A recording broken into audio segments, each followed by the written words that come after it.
persoalan kupu-kupu di ayat kauliyah itu. Jadi Allah Subhanahu wa taala tuh membuat ayat itu dalam tanda kutip tanda kebesaran Allah. Ada tanda kebesaran Allah yang diungkapkan di dalam Al-Quran. Semacam undang-undang ya. Nah, undang-undang. Ya, undang-undang orang Islam tuh Al-Quran. Nah, undang-undang macam undang-undang. Ada lagi yang diungkapkan dalam apa namanya fenomena. Nah, fenomena alam sekitar, hujan, terus halilintar, gunung-gunung meletus dan macam-macam. Itu adalah ayat-ayat Allah, tanda kebesaran Allah. Jadi di sini saya nak berbincang yang pertama tentang ayat-ayat kauniyah, ya. Terus ada lagi ayat kauliyah. Nah, ini yang terungkapkan dalam Al-Quran. Jadi melalui malaikat Jibril terus turun ke Rasulullah SAW itu berbentuk Al-Quran. Nah, kemudian dari sini kita sampai bagaimana cara kita nak mendekatkan ayat-ayat kauniyah itu dan ayat-ayat kauliyah dalam fenomena kehidupan kita.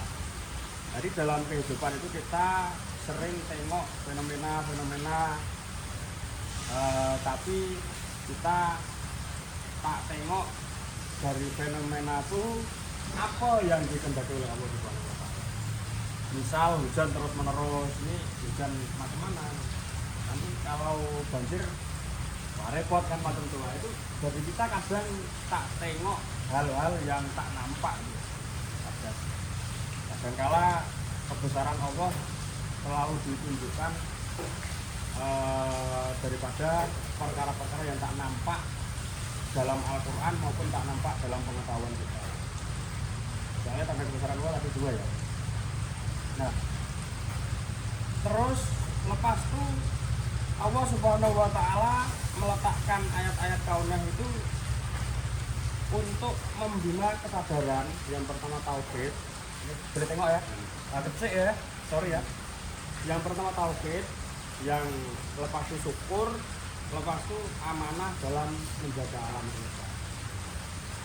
Jadi kita nak tengok perubahan dari kupu-kupu tersebut. Daripada kupu-kupu itu, awak pernah nampak ulat.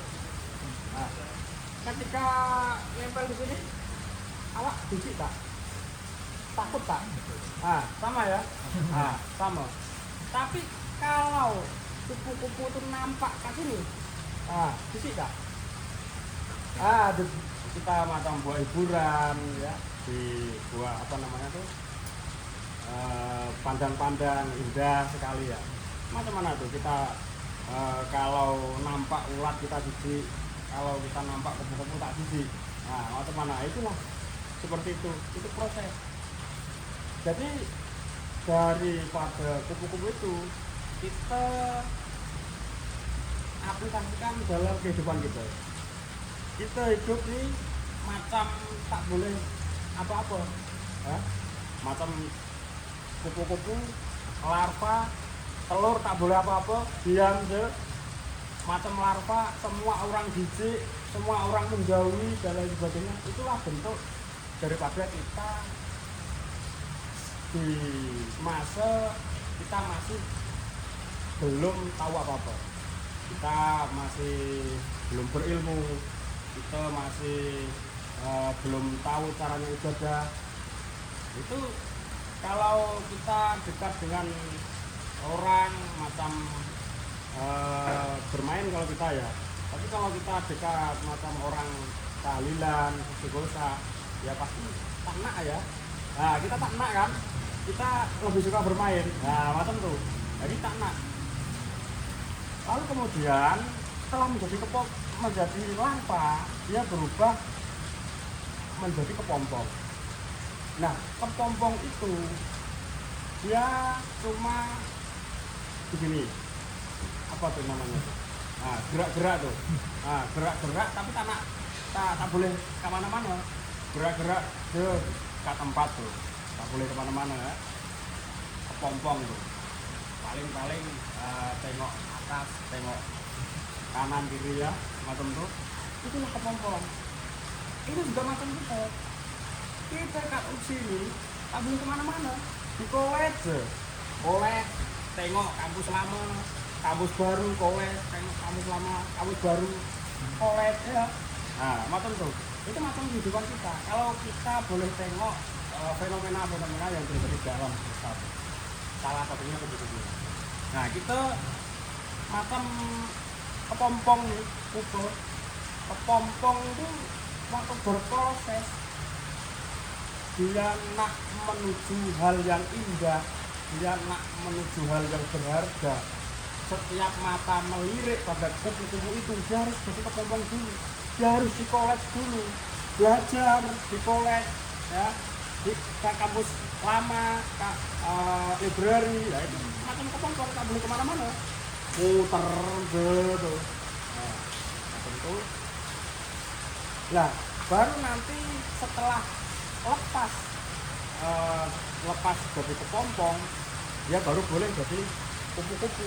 Nah, macam kita kalau dewasa tuh, kita macam kupu-kupu, kita bisa terbang kemana-mana, memberikan manfaat pada masyarakat, memberikan manfaat pada teman-teman, memberikan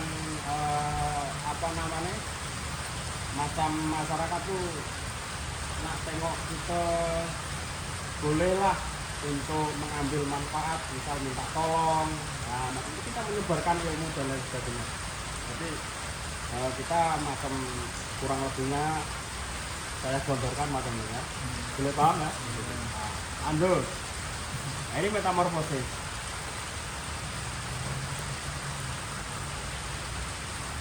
Nah, ini yang paling utama dalam ayat kauniyah ini, pemerhatian terhadap kupu-kupu. Nah, di sini ayat kauniyah ini mengajak kita. Jadi Allah Subhanahu wa taala menunjukkan kebesarannya itu secara tidak langsung, tanpa kita sadar. Itu Allah Subhanahu wa taala mengajak manusia untuk melihat bukti daripada alam semesta ya, daripada alam semesta, daripada kekuasaan Allah, daripada aturan-aturan yang dibuat oleh Allah Subhanahu wa taala. Nah, aturan-aturan itu macam kupu-kupu pertama dari telur, macam kupu-kupu berikutnya jadi apa tadi? Ulat ya. Itu adalah sebuah aturan. Kalau kita nak jadi orang yang indah, kalau kita nak jadi kupu-kupu yang indah terbang ke mana-mana, itu kita mestilah ikuti aturan yang tadi buat. Aturan ini berproses, kita berproses. Aturan sedikit demi sedikit, sikit. Kita ini secara tidak langsung membuat aturan. Makanya terus Sultan Idris buat university ya. Nah, itu aturan. Kalau kita baca dari tanda-tanda Allah Subhanahu wa taala, salah satunya kupu-kupu ini. Tapi masih banyak lagi tanda kebesaran Allah Subhanahu wa taala. Nah, itu manfaatnya Allah Subhanahu wa taala